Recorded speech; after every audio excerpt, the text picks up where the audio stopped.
Apa kabarnya semua? Semoga kalian baik-baik saja. Kali ini saya akan membawakan spoiler Swallow White Star season 3 versi novel. Tanpa basa-basi, yuk langsung ke ceritanya.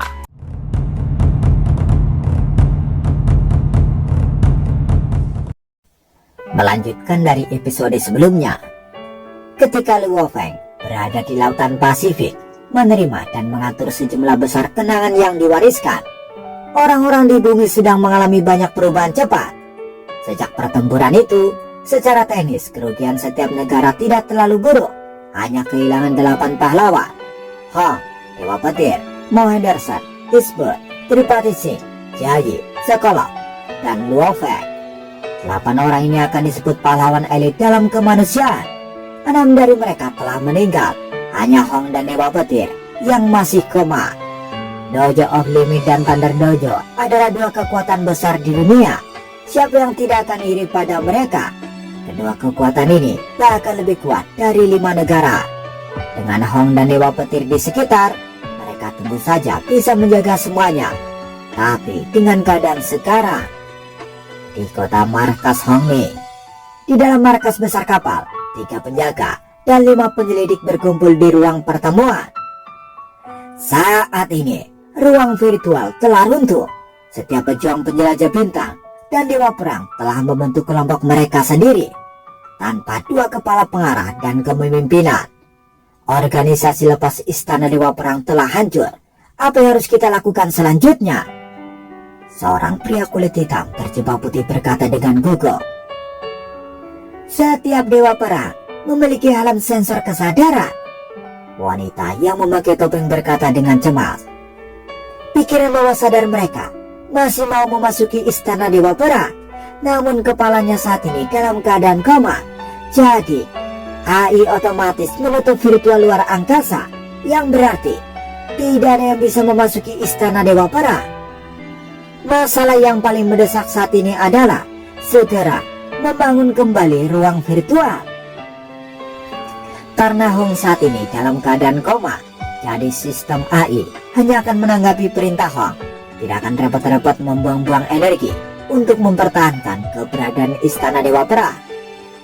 Di istana dewa perang, hubungan antara pejuang penjelajah bintang dan para dewa perang telah terputus, sehingga bentuk seluruh dunia menjadi semakin kacau. Kota Yangzhou, distrik Mingyu, ruang tamu di lantai pertama rumah Luo Feng. Luo Hua sedang duduk di hadapan seorang pria berambut emas. Tuan Luo Hua, pria berambut emas itu menghela nafas. Saya berteman baik dengan kakak laki-laki Anda. Sejujurnya, dengan sangat menyesal, betapapun jujurnya, saya sangat menghormatinya. Saya percaya banyak orang dari negara lain sangat menghormati dia dan ingat dia. Namun, ancaman yang dihadapi umat manusia masih belum hilang. Kami tidak tahu kapan makhluk laut akan memulai serangan lagi. Mendengar itu, Luo Hua mengangguk. Karena itulah, penggunaan sumber daya yang sangat tepat sangat penting. Pria berambut emas itu memandang Luo Hua. Saya ingin membeli beberapa item dari Tuan Luo Hua. Oh, apa yang Anda ingin beli? Tanya Luo Hua yang mempertahankan senyumnya. Sebagai CEO dari sebuah perusahaan investasi, Luo Hua jauh lebih dewasa saat ini. Kristal mulia, robot perak cair, dan lain-lain. Pria berambut emas itu menekankan. Aliansi SDM kami pasti akan membayar harga tinggi, cukup tinggi, untuk membayar Anda. Setelah mengatakan demikian, pria berambut emas itu mengeluarkan buku berisi gambar dari saku di dadanya. Ini adalah barang-barang khusus yang dimiliki HR Aliansi. Ada juga beberapa saham perusahaan, perumahan, tanah, dan yang lainnya. Ini jelas masih sangat murah. Tapi, Tuan Luo Hua, Anda juga dapat dengan mudah menjadi diktator ekonomi distrik, kata pria berambut emas itu tersenyum. Luo Hua menerima buku itu dan membaliknya. Itu memang sangat memikat. 5 hari yang lalu, para pemimpin negaraku datang ke sini. Harga mereka juga luar biasa. kata Luo Hua sambil memandang pria berambut emas itu. Sebelum kamu datang, saya baru saja menerima panggilan. Itu adalah kelompok tentara bayaran. Luo Hua menggelengkan kepalanya. Bagaimanapun, perwakilan Wainuo, aku akan memberitahumu. Tidak ada kesepakatan. Selain menjual sedikit ke negaraku, aku tidak akan menjual apapun ke kelompok yang lain. Ekspresi pria berambut emas itu berubah. Tuan Luo Hua, tenanglah. Wainuo berkata dengan sungguh-sungguh. Kemuliaan kakakmu yang bersinar mungkin melindungimu sekarang, tapi apinya akan padam suatu hari nanti. Terima kasih atas perhatianmu. Luo Hua tertawa. Hahaha, izinkan saya memperkenalkan Anda dengan nomor 3. Sosok hitam muncul di ruang tamu, membuat perwakilan Wainuo terkejut. Apa yang muncul di ruang ini adalah robot black metal besar. Ini adalah sesuatu yang ditinggalkan kakakku di rumah. Robot untuk melindungi keluargaku. Itu diperoleh dari reruntuhan kuno nomor 12, kata Luo Hua. Keluarga Luo tidak membutuhkan kekuatan luar lainnya untuk melindungi kami. Kami memiliki kekuatan kami sendiri. Saya juga tahu banyak orang di seluruh dunia baru saja gatal-gatal sekarang. Tapi keluarga Luo kami tidak berniat untuk ikut campur dalam semua itu. Saat kakakku pergi, dia telah memberitahuku. Luo Hua tersenyum. Siapapun yang berani menyentuh keluargaku, bunuh saja mereka. Ekspresi perwakilan Wainuo berubah. Dan juga, saya pikir saya akan memberitahumu bahwa robot ini adalah salah satu yang bahkan saudaraku tidak cocok dengannya, kata Luo Hua. Mendengar perkataan itu, perwakilan itu dengan cepat pergi.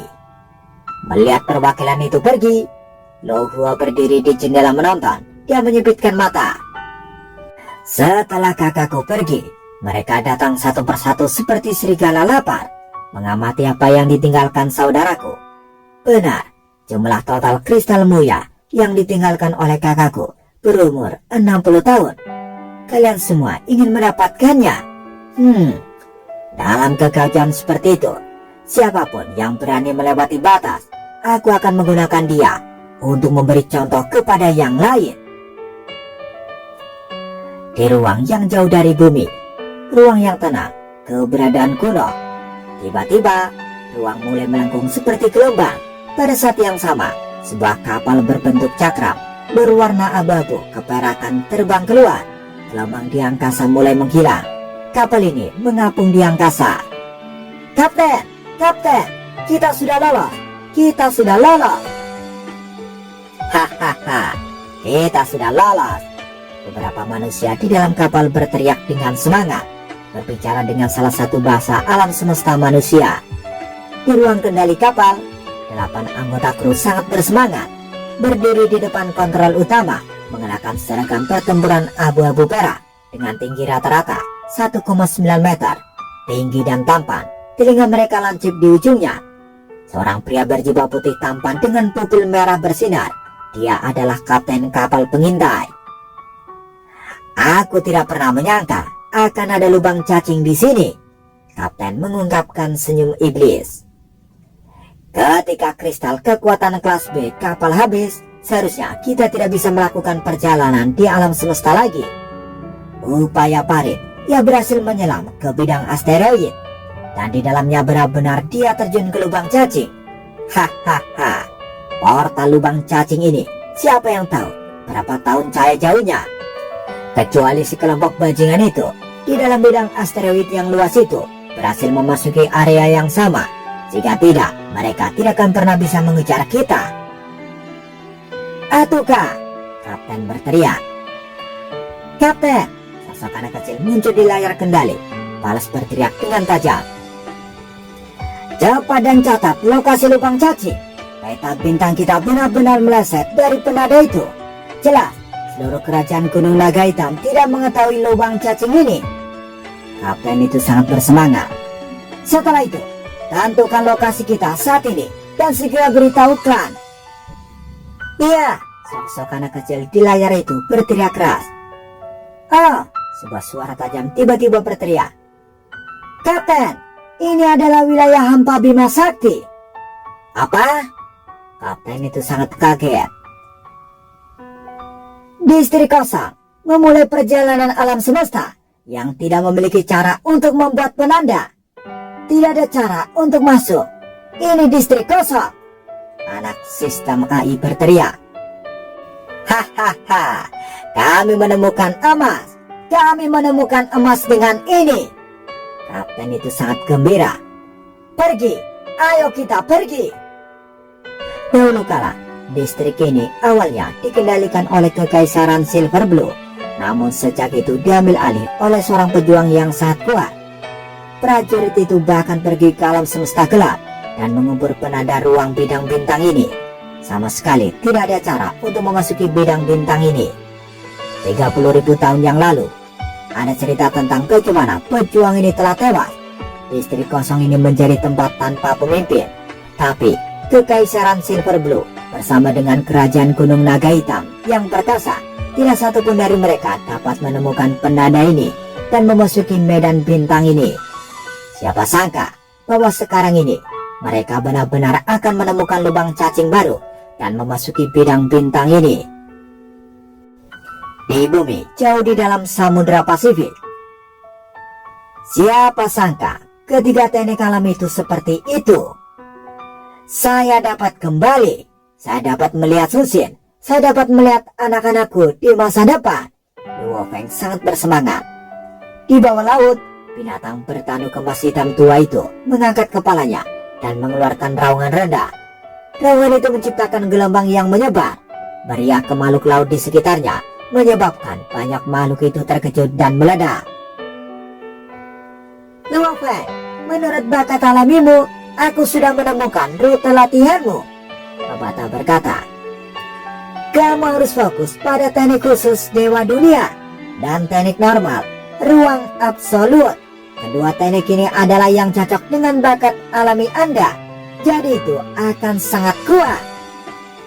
Setelah Luo Feng mempelajari tentang 3 jenis teknik yang diwarisi dan fakta bahwa dia dapat kembali, dia dalam suasana hati yang sangat baik. Teknik Dewa Dunia dan ruang mutlak. Luo Feng segera memikirkan efek dan persyaratan untuk 2 teknik yang dibacanya ini. Ruang mutlak adalah teknik yang sangat kacau, jenis teknik yang membuat orang-orang di alam semesta menjadi gila. Satu-satunya hal tentang itu adalah bahwa hanya binatang bertanduk emas yang dapat secara langsung mempraktikannya. Teknik ini dibagi menjadi 3 tahap. Tahap pertama disebut busur cahaya. Tahap kedua disebut selalu berubah. Tahap ketiga disebut teleportasi. Persyaratan utama untuk mempelajari teknik ini adalah tingkat pemahaman dan latihan yang gila. Anda perlu banyak berlatih agar terbiasa. Teknik ini bertitik pada semburan kecepatan. Manusia teleportasi. Teleportasi. Luo Feng. Teleportasi. Pepatah sangat bersemangat. Bahkan gurumu yang merupakan petarung abadi tidak dapat berteleportasi. Tapi teknik ruang mutlak ini sulit dipelajari. Luo Feng berkata tanpa daya. Dan bahkan deskripsi teknik telah mengatakan, untuk level pertama, jika Anda bekerja keras dan cukup tekun, Anda mungkin memiliki harapan untuk mempelajarinya. Untuk level kedua, meskipun binatang bertanduk emas hidup 10 kali lebih lama dari penguasa sektor manusia, sebagian besar binatang bertanduk emas yang mencoba mempelajari tahap kedua dari ruang mutlak akhirnya terjebak pada langkah tertentu. Sangat sedikit yang berhasil menyelesaikan sebagian besar level kedua. Sedangkan untuk level ketiga, teleportasi, itu pada dasarnya adalah legenda. Luar biasa sulit, kerja keras, pemahaman, keberuntungan dan yang lainnya, semuanya dibutuhkan. Luo Feng, kamu tidak mengerti betapa berharganya itu, kata pepatah dengan tergesa-gesa. Ini adalah teknik yang memungkinkan Anda memahami esensi hukum ruang itu sendiri. Guru Anda tidak memiliki teknik seperti itu dan harus bekerja sendiri dengan getir. Jika dia memiliki teknik ini, dia mungkin bisa mencapai teknik teleportasi yang luar biasa. Dan begitu seseorang memiliki kemampuan untuk berteleportasi, sialnya akan sangat sulit untuk membunuh orang itu. Jika gurumu bisa berteleportasi, dia tidak akan mati, lanjut pebata. Luo Feng tersenyum. Saya berkata itu sulit untuk dipelajari, bukan karena saya tidak akan mempelajarinya. Hahaha. Pebata tertawa keras. Luo Feng, teknik ini tidak hanya meningkatkan teknik tubuh Anda, tetapi juga meningkatkan kecepatan terbang Anda. Dan setelah Anda menggabungkannya dengan teknik Dewa Dunia, teknik Dewa Dunia bahkan lebih kacau daripada teknik ruang mutlak. Luo Feng jelas tahu tentang persyaratan dan efek teknik Dewa Dunia. Teknik ini adalah salah satu dari 18 teknik khusus dalam memori warisan. Satu-satunya hal yang istimewa tentang mereka adalah betapa kerasnya metode pelatihan dari 18 teknik khusus ini. Sementara itu, teknik Dewa Dunia juga dibagi menjadi 3 tahap. Tahap pertama dihitung sebagai pemula, tahap kedua dihitung sebagai lanjutan, dan tahap ketiga adalah akhir. Pada dasarnya, Dewa Dunia adalah teknik khusus yang memungkinkan binatang bertanduk emas untuk mengubah ukuran tubuhnya. Pada tahap pertama teknik Dewa Dunia, tubuh Anda dapat memperbesar atau mengecil dengan faktor 3. Kekuatan Anda bisa mencapai paling banyak 3 kali lipat dari sebelumnya. Pada tahap kedua, itu menjadi faktor 9, dan kekuatan Anda juga bisa dikalikan dengan faktor 9. Di tahap ketiga, Anda sudah bisa menjadi sebesar atau sekecil yang Anda inginkan, namun kekuatan Anda paling banyak bisa naik dengan faktor 36. Tentu saja, tahap ketiga dari teknik Dewa Dunia jauh lebih sulit daripada tahap ketiga teknik ruang mutlak. Menurut catatan dalam memori yang diwariskan, hanya binatang bertanduk emas yang menciptakan teknik ini yang mampu mencapai tahap ketiga. Adapun yang lain, tidak ada dari mereka yang mampu mencapai tahap ketiga. Sebagian besar binatang bertanduk emas di masa lalu bertahan di tahap pertama, karena teknik ini benar-benar kacau. Luo Feng, 3 bakat yang Anda miliki sejak lahir adalah bakat pelatihan. Yang kedua adalah bakat pertempuran dalam peningkatan kekuatan. Dan yang ketiga adalah bakat bertahan hidup dalam bentuk klon, kata pebata. Bakatmu yang meninggalkan kekuatan dikombinasikan dengan penyusutan dari teknik Dewa Dunia dapat menyebabkan kemampuan pertempuranmu diperkuat beberapa kali. Bakat peningkatanmu dikombinasikan dengan pembesaran dari teknik Dewa Dunia dapat menyebabkan kecepatanmu ditingkatkan berkali-kali. Pebata melanjutkan. Dan teknik ruang mutlak adalah teknik menghindar dan kabur Anda. Pada awalnya, ruang mutlak hanya membantu kemampuan Anda dalam menghindar. Namun, setelah itu, kemampuan Anda tentang hukum ruang itu sendiri akan meningkat. Selama Anda terus belajar, kecepatan terbang Anda akan semakin meningkat. Proyektil yang diluncurkan dari tanduk emas juga akan meningkat kekuatannya. Jadi, dengan mengasah talent dan kedua teknik ini bisa saling membantu, sehingga bisa memaksimalkan efeknya, ujar pebata. Sialnya, itu terlalu kacau. Pebata hanya bisa menghela nafas. Luo Feng pun tertawa. Memang, tapi itu juga berarti kedua teknik ini juga sangat sulit dipelajari. Namun Luo Feng jelas memiliki teknik yang bagus juga berbahaya. Di alam semesta, ada total 12 garis darah dari makhluk luar angkasa yang sebanding dengan binatang bertanduk emas. Dan dari planet yang tak terhitung jumlahnya, beberapa makhluk hidup memiliki teknik khusus yang dapat menyaingi teknik binatang bertanduk emas. Sejumlah besar manusia juga memiliki banyak teknik yang kuat. Teknik bertahan hidup secara alami dapat menciptakan tubuh kedua, tapi tidak sesederhana membuat boneka. Itu diperlukan melalui dunia internal dan memelihara tubuh seperti wanita mengandung bayi, secara bertahap membiarkan bentuk itu berkembang menjadi embrio, selangkah demi selangkah, sampai akhirnya matang. Binatang bertanduk emas dalam hidupnya bisa memiliki hingga 3 tubuh. 1. Selama tahap penjelajah bintang. Yang kedua, selama tahap semesta. Dan yang ketiga, selama tahap penguasa sektor. Karena tubuh yang diciptakan juga dapat berlatih secara bertahap, tidak diragukan lagi, tubuh pertama pasti yang paling penting. Itulah mengapa memilih ras dan garis keturunan juga penting. Sebagai tubuh pertama binatang bertanduk emas, mereka biasanya akan memilih ras dan garis keturunan yang sangat baik. Luo Feng, kamu yakin untuk menjadikan tubuh pertamamu sebagai manusia dari bumi? Babata tidak bisa menahan diri untuk tidak bertanya. Hanya selai rambut dapat digunakan untuk memulai perawatan. Nanti Anda pasti akan dapat menemukan ras manusia yang kuat, seperti orang Manka atau yang lain. Memiliki mereka akan sulit, tetapi menemukan rambut mereka akan sangat mudah. Dengan beberapa operasi, mereka dapat dibuat agar terlihat seperti diri Anda yang dulu. Saya yakin tubuh pertamaku adalah manusia dari bumi, Wolfen berkata. Dan aku akan menggunakan tubuhku sendiri untuk mulai mengasuh. Tahap pengasuhan sangat menuntut. Itu karena tubuh yang pada akhirnya akan dirawat harus ditempatkan di dalam dunia internal binatang bertanduk emas dan dikerjakan dari awal. Dan sekarang Wolfen segera memulainya. Di dalam tubuh binatang bertanduk emas, di dalam inti bola kristal, itu seluas ruang. Ada pancaran cahaya yang menyilaukan. Sebuah bola bersinar seperti bintang dengan lembut berputar. Itu seluas ruang. Ada pancaran cahaya yang menyilaukan. Sebuah bola bersinar seperti bintang dengan lembut berputar. Ini dibentuk dari jejak jiwa yang diterima Luo Feng dari gurunya, dan jiwa binatang menelan disatukan.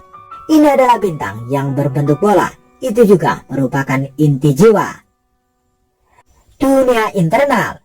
Luo Feng bisa merasakannya setelah jiwanya menyatu 100% dengan tubuh barunya. Di dalam ruang yang luas di dalam inti, sepertinya ada koneksi tak berbentuk yang bergabung dengan dunia lain. Itu adalah dunia internal. Di dalam dunia internal, ini adalah tanah yang luas, yang memiliki luas 10 km persegi.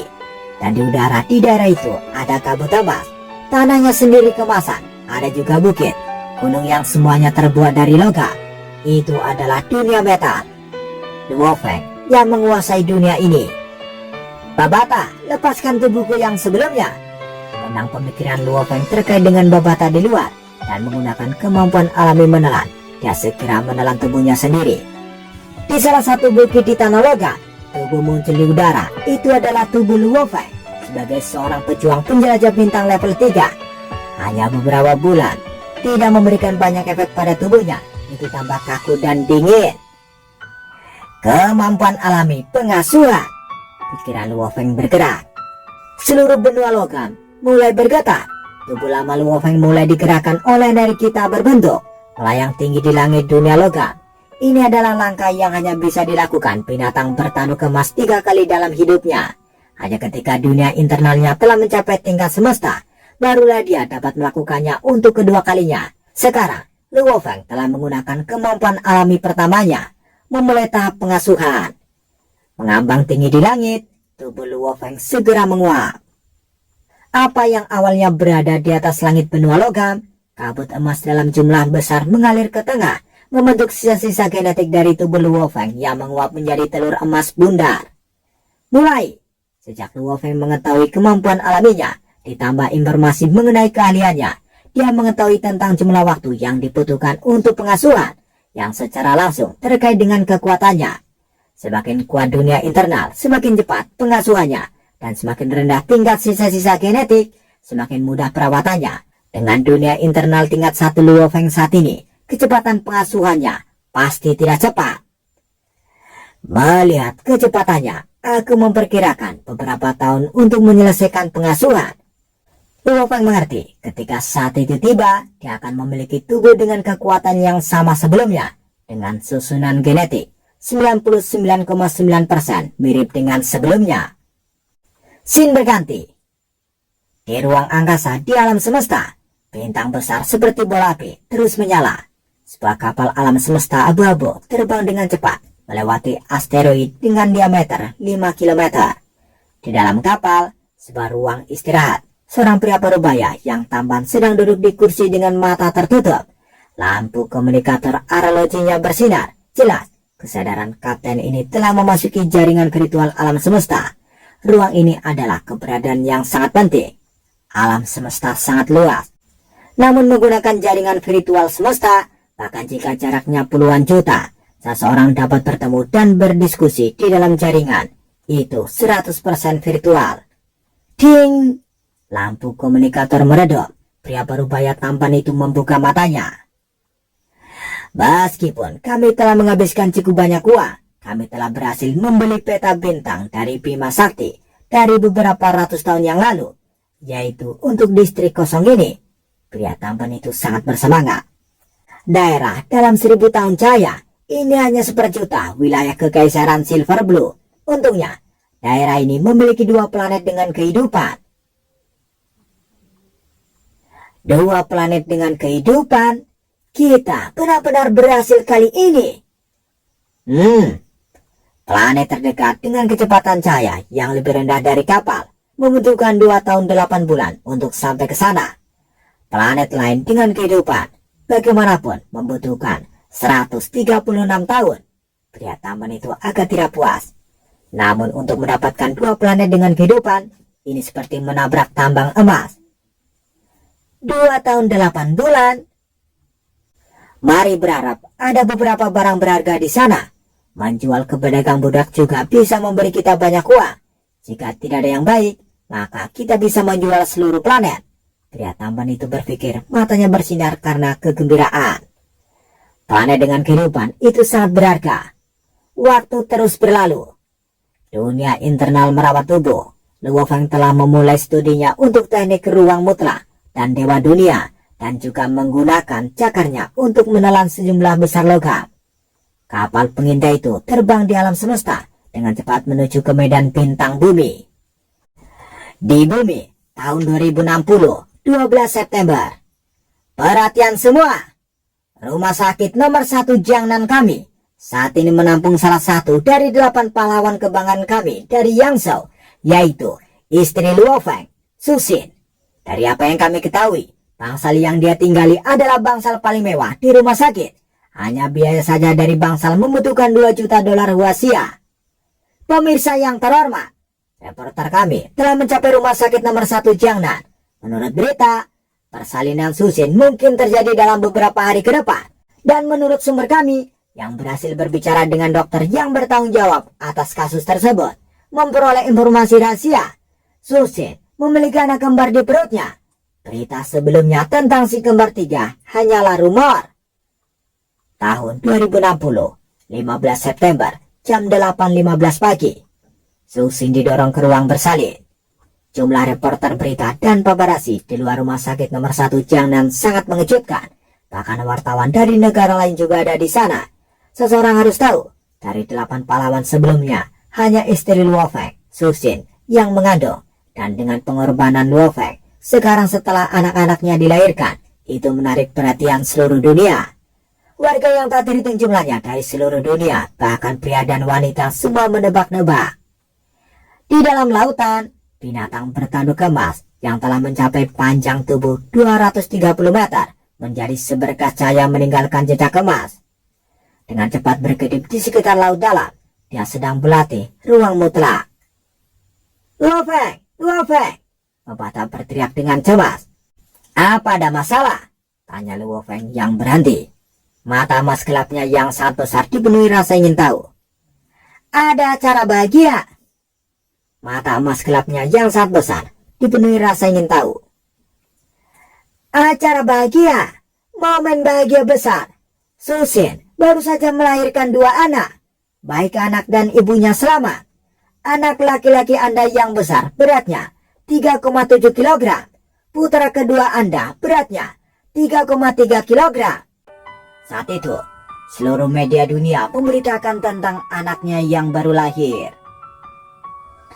Tahun 2060, 22 November pagi. Ping Ping dan Hai kecil, jadilah anak yang baik.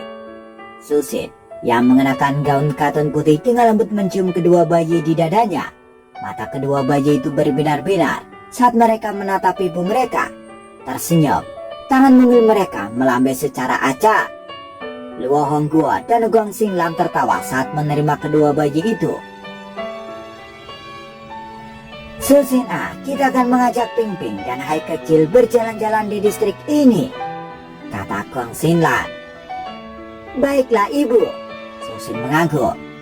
Melihat kakek nenek dari anak-anaknya membawa mereka pergi, Susin dengan ringan menutup pintu kamar. berjalan menuju balkon bangsal. Di balkon tergeletak meja yang menyimpan komputer notebook. Susin duduk di kursi. Sinar matahari musim dingin yang hangat menyinari tubuhnya, sangat menghibur. Susin tersenyum, mendekatkan kursi ke meja. Dia mengeluarkan pena dari laci. Sejak saya masih kecil hingga sekarang, dengan ajaran keluargaku, saya selalu menahan diri pada harapan tertinggi. Selain itu, pada akhirnya saya juga menikmati membuka bisnisku sendiri dengan beberapa pekerja dan menaklukkan dunia bisnis. Namun, terus-menerus bekerja untuk perusahaanku sendiri juga melelahkan. Untungnya, saya memiliki Luo Feng. Bersama Luo Feng, saya tidak merasa stres. Dia membantuku, melindungiku dari cuaca buruk, memungkinkanku memberikan semua yang kumiliki untuk bisnis. Saya sangat menikmati hari-hari itu. Saya juga berharap kami dapat terus menjalani hari-hari itu selamanya. Hanya saja, saya tidak pernah berpikir saya tidak menyalahkan siapapun. Namun sejujurnya, di dunia ini, saya tidak punya alasan untuk hidup. Apa alasan kita hidup? Cinta, keluarga, karir? Saya tidak tahu. Tanpa Luo Feng di sini, cinta telah meninggalkanku selamanya. Karir, masalah bisnis, aku tidak punya siapa-siapa untuk dikeluhkan. Bahkan dengan kesuksesan, tidak ada orang yang menikmatinya. Tanpa dia di sisiku, bahkan jika bisnisku sukses, semuanya sia-sia. Tidak ada lagi warna. Setiap kali saya bermimpi di malam hari, saya sering menangis. Akhirnya, saya telah membuat keputusan. Saya merasa sangat rileks, begitu rileks. Semangatku merasakan ketenangan yang belum pernah kurasakan sebelumnya. Ayah, ibu, kakak, nenek, dan kakek, tolong jangan terluka, karena saat ini aku sangat bahagia. Saat dia selesai menulis, dia meletakkan penanya. Susin melihat ke atas melalui jendela ke distrik kecil. Luo Hongguo dan istrinya memeluk bayi itu. Bayi-bayi itu tertawa bahagia. Hai kecil, Ping Ping, kata Susin lembut. Kamu baru berusia 2 bulan. Kamu tidak tahu banyak tentang apapun. Kamu baru berusia 2 bulan. Kamu tidak tahu banyak tentang apapun. Aku percaya ketika kamu bertumbuh dewasa, kamu mungkin tidak akan banyak mengingat sejak saat itu. Susin membuka komputer notebook dan memilih lagu. Itu adalah lagu cinta lama dari sebelum Nirvana Agung. Lagu itu bersenandung, suara lembut dan menenangkan itu dengan rasa malu bergema di dalam ruangan. Ini adalah lagu yang terjual dari sebelum Nirvana Agung. Wang Fei, I will marry you tomorrow. Aku akan menikah denganmu besok. Musik terus bergema di dalam ruangan. Susin dengan lembut menyanyikan lagu itu, berjalan ke lemari samping dan mengambil gaun pengantin. Mengenakan make up, mengenakan gaun pengantin, Susin dengan lembut menyanyikan lagu itu. Senyumnya manis dan murni. Sejak kecil, dia tumbuh dalam keluarga besar dengan persaingan dan tekanan yang konstan. Sampai dia bertemu Luo Feng, di mana dia akhirnya terbebas dari tekanan persaingan. Dia menikmati hidup bersama Luo Feng, melakukan bisnisnya sendiri, dan menikmatinya dengan orang yang dia cintai. Berbagi rasa sakit dan penderitaan dengan orang yang dia cintai, itu adalah hari-hari yang indah. Dan sekarang dengan kepergian Luo Feng, dia merasa dunia telah menjadi hitam dan putih tanpa warna lain. Apa gunanya melanjutkan? Apa gunanya bekerja keras? Berpakaian seperti pengantin baru, mengenakan gaun pengantin, Susin tersenyum, diam-diam duduk di tempat tidur. Musik yang manis terus meresap ke dalam jiwa seseorang. Susin mengeluarkan botol porselen dari samping, menuangkan beberapa pil dari dalam. Tersenyum saat dia memakannya dengan lembut, meminum air untuk menelannya. Menutup matanya, Susin mengenakan gaun pengantin dengan tenang berbaring, jari-jarinya dengan lembut memijat cincin tanpa nama di jarinya. Aku akan menikahimu besok. Aku akan menikahimu besok. Musik terus bergema di dalam ruangan. Di lehernya, dia mengenakan jimat keselamatan yang diberikan Luo Feng kepadanya. Ukiran permukaan jimat perak itu mulai bersinar dengan ringan. Secara bertahap semakin cerah. Jimat perak mulai melayang dengan lembut, memancarkan cahaya putih dan menyelimuti tubuh Susin. Mengenakan gaun pengantin putih dengan cahaya putih yang menyelimuti seluruh tubuhnya, Susin tampak seperti bidadari. Tiba-tiba, jimat pengaman perak pelan mulai retak terbuka. Untuk sesaat, cahaya putih menjadi ekstra tebal. Tanpa suara atau jejak, itu benar-benar menguap menjadi tiada. Cahaya putih tebal merembes ke tubuh Susin. Kulitnya tiba-tiba menjadi berkilau dan tembus cahaya. Lebih berkilau dan mengkilap dari sebelumnya. Indah dan memikat. Itu sangat indah. Keindahan yang menguncang bumi.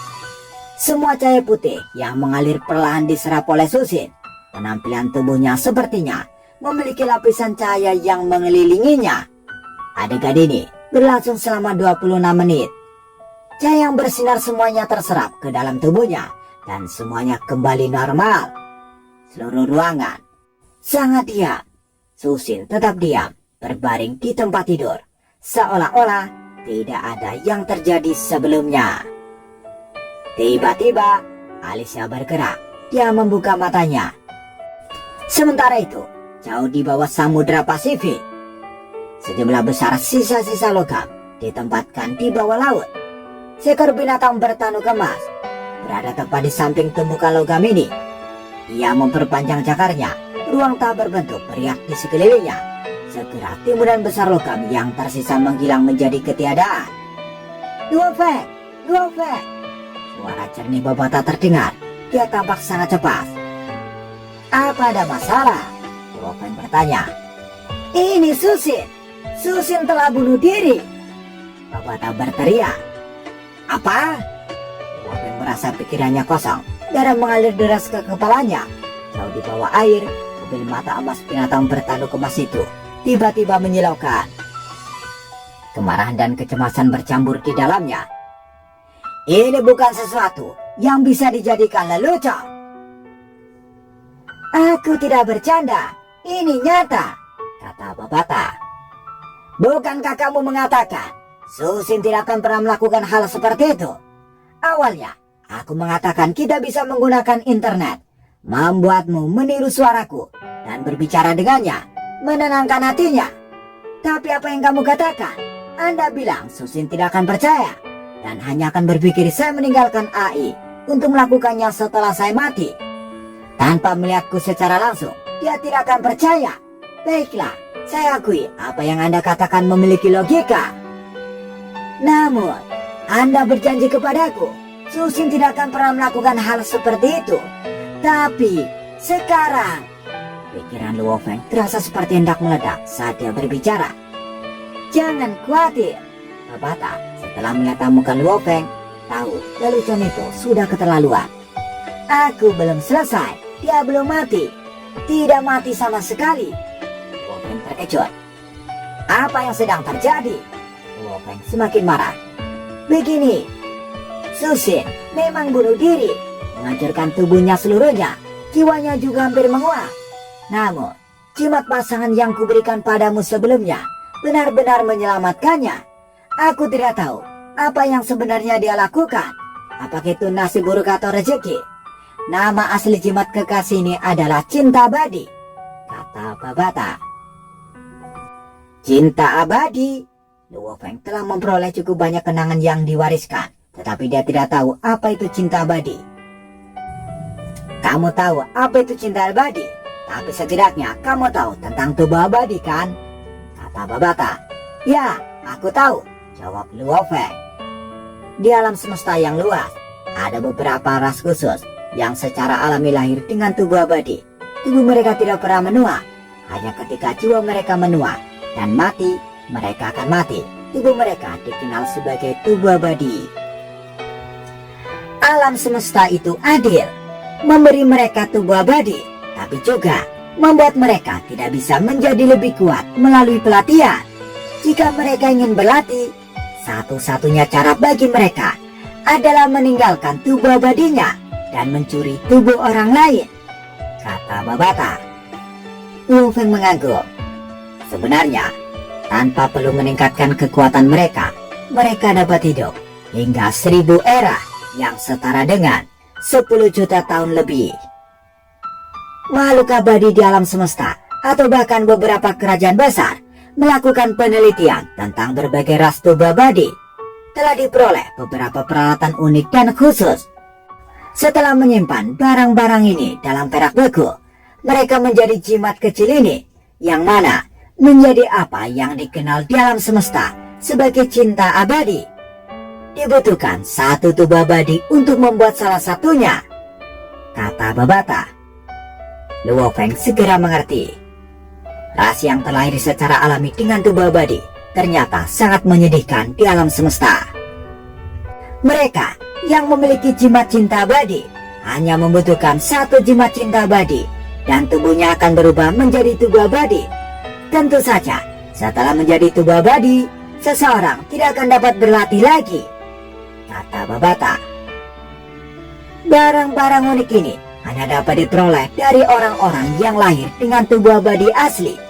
Seseorang seperti Susin yang memperoleh tubuh abadinya dari perubahan, kita tidak akan pernah bisa mendapatkan barang-barang seperti itu darinya, kata Babata. Luo Feng mengangguk dan segera bertanya terkejut. Maksudmu, Susin sekarang memiliki umur 1000 era? Benar, dan juga tubuhnya tidak akan pernah mati. Untuk membunuhnya, kau harus menghancurkan jiwanya, kata Babata. Jimat cinta abadi sangat berharga. Dengan status gerungu, menyimpan beberapa dari mereka bukanlah hal yang sulit. Bagimu, mengenakan jimat cinta abadi adalah sesuatu yang telah dia rencanakan sejak lama. Bahkan jika tubuh dan daging dihancurkan dengan jimat cinta abadi yang dapat merekonstruksi tubuhmu, tubuh itu secara alami akan terbentuk kembali. Ini adalah kartu truf penyelamat hidup yang paling utama. Namun, saya sebelumnya khawatir dengan Anda yang mengenakan jimat cinta abadi, karena tidak merasakan bahaya apapun. Nantinya, kamu tidak akan bekerja keras. Itulah mengapa saya belum memberitahu Anda efeknya. Tapi, aku tidak pernah menyangka kau benar-benar mengorbankan tubuhmu sendiri dan menggunakan jiwamu untuk menyerang. Bahkan jimat cinta abadi tidak bisa menyelamatkanmu. Luo Feng tertawa dengan santai. Sementara itu, di distrik Mingsue, kota Yangsu, rumah Luo Feng, Susin sedang duduk di depan meja dan kaget. Apa ada yang salah? Pikiran Susin berputar-putar. Tiba-tiba, layar notebook yang terbuka memiliki peringatan pesan baru. Yang aneh adalah pesan otomatis terbuka. Susin, saya Luo Feng. Kata-kata di bagian atas pesan mengejutkan Susin. Alisnya berkerut. Dia sangat jelas bahwa para elit dunia memiliki AI. Bahkan Luo Feng memilikinya. Jadi dia tidak cukup untuk percaya. Aku tahu kamu curiga. Tapi ketika kamu baru saja mencoba bunuh diri, jimat yang kuberikan padamu sebelumnya bekerja. Itu sebabnya saat ini kamu masih hidup. Dan jimat itu seharusnya sudah hilang. Susin terkejut, segera mengusap dadanya dan menunduk untuk melihat. Memang Liontin sudah hilang, yang tersisa hanyalah rantainya. Ini membuat Susin terkejut. Dia tahu dia baru saja bunuh diri, namun sekarang dia masih hidup. Apakah ini benar-benar Luo Feng? Luo Feng belum mati. Aku tahu kamu curiga, tapi dalam 6 bulan aku akan pulang. Paling lama 7 bulan. Baiklah, ingat, jangan lakukan hal-hal konyol. Luo Feng. Menyelesaikan pesannya, Susin merasakan hatinya yang lelah. Sekali lagi dipenuhi dengan kehidupan. Dunia yang semula hitam dan putih, sekali lagi dipenuhi dengan warna. Hidupnya sekali lagi dipenuhi dengan harapan. Mungkin itu nyata.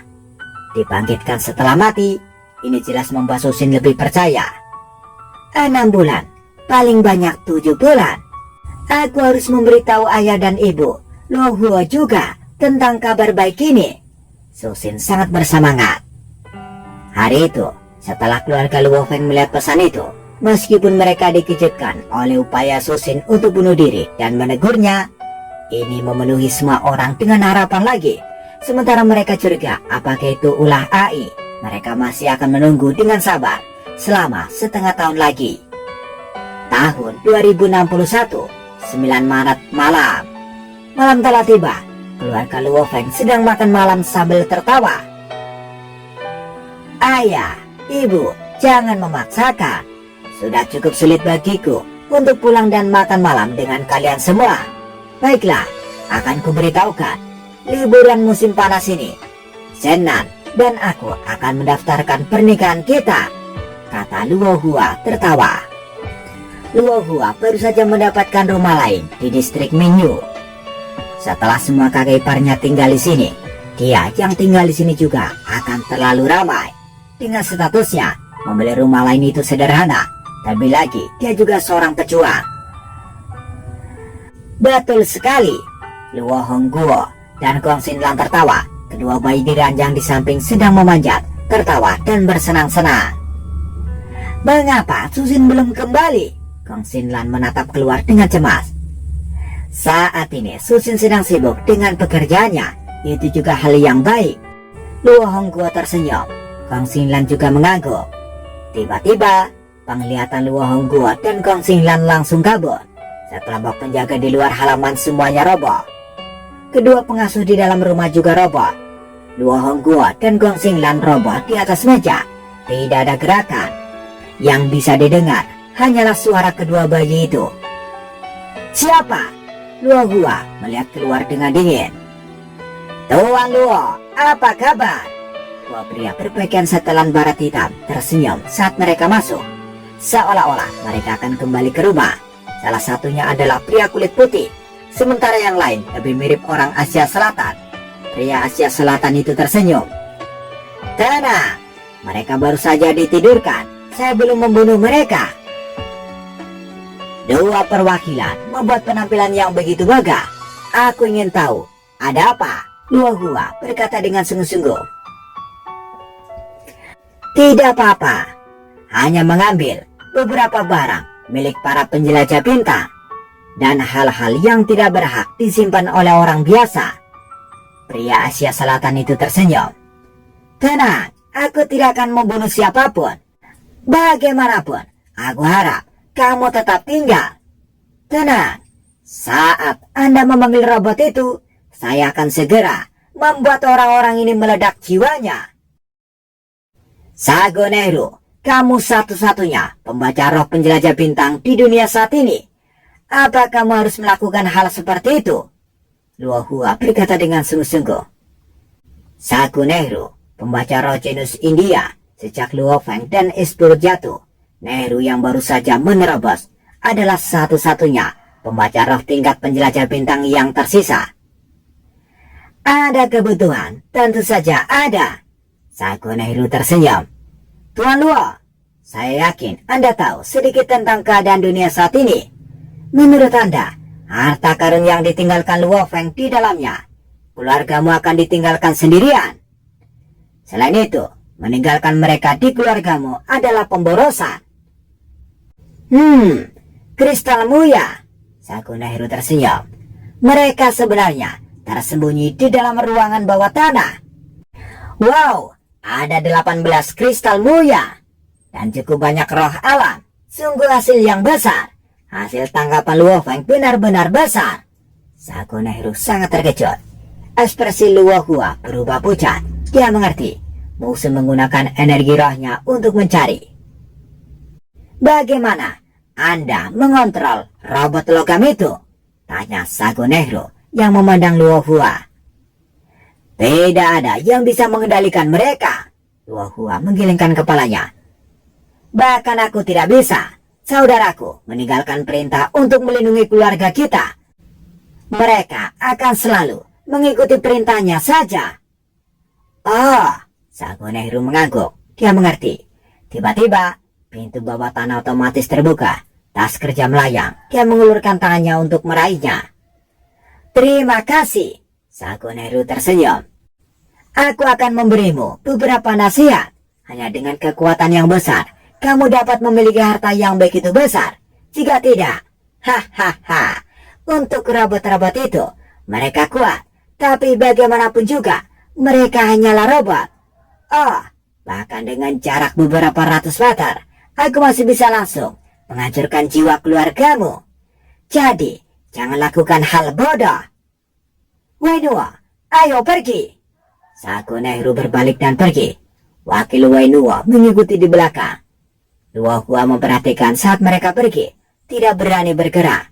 Kapal perang berbentuk cakram terbang setidaknya 300 meter. Bahkan di kapal perang, serangan roh Sago Nehru dapat dengan mudah membunuh semua keluarganya secara instan. Bajingan! Berdiri di jendela, menyaksikan kapal perang pergi, ekspresi Luohua jelek. Untungnya dia telah membagi 60 kristal muya menjadi beberapa bagian, menyimpannya di lokasi yang berbeda. 18 kristal ini sudah sangat mengejutkan kedua perwakilan. Apa yang terjadi? Apa yang terjadi sebelumnya? Apa ada yang salah denganku? Pengawal, pengasuh, Luo Hongguo dan yang lainnya terbangun. Luohua membantu mereka dan yang lainnya tidak menceritakan apa yang sebenarnya terjadi. Tidak mungkin. Luohua hanya bisa pasrah. Melawan para pejuang, robot logam masih bisa bertahan dengan cepat. Namun, melawan seorang pembaca roh dan serangan spiritual mereka, robot logam tidak bisa bertahan. Ketika insiden itu terjadi, semua percakapan semuanya didengar oleh robot logam dan ditransmisikan ke Babata. Tentu saja, Luo Feng juga mengetahuinya. Wainuo, Sago Nehru. Monster bertanu emas yang panjangnya lebih dari 300 meter, jauh di dalam lautan yang ganas. Mobil gelapnya yang kemasan mengamuk. Babata, kamu mengatakan bahwa mereka sekarang bekerja dengan ketua kelima Atkin. Penyu pengecut itu tetap rendah hati, bahkan selama insiden monster menelan, dia bahkan tidak menunjukkan wajahnya. Sekarang, dia menunjukkan ambisinya. Aku selalu membencinya. Sekarang, Atkin, Sago Nehru. Luo Feng sangat marah. Tidak peduli amarahnya, Luo Feng harus bertahan. Meskipun hari-hari menahan amarahnya tampak seperti bertahun-tahun, akhirnya pengasuhan pertama berhasil. Tahun 2061, 2 Juni, itu adalah hari di mana Luo Feng akan keluar dari cangkangnya. Bersambung. Bagaimana kelanjutan kisahnya? Tunggu episode selanjutnya. Dadah.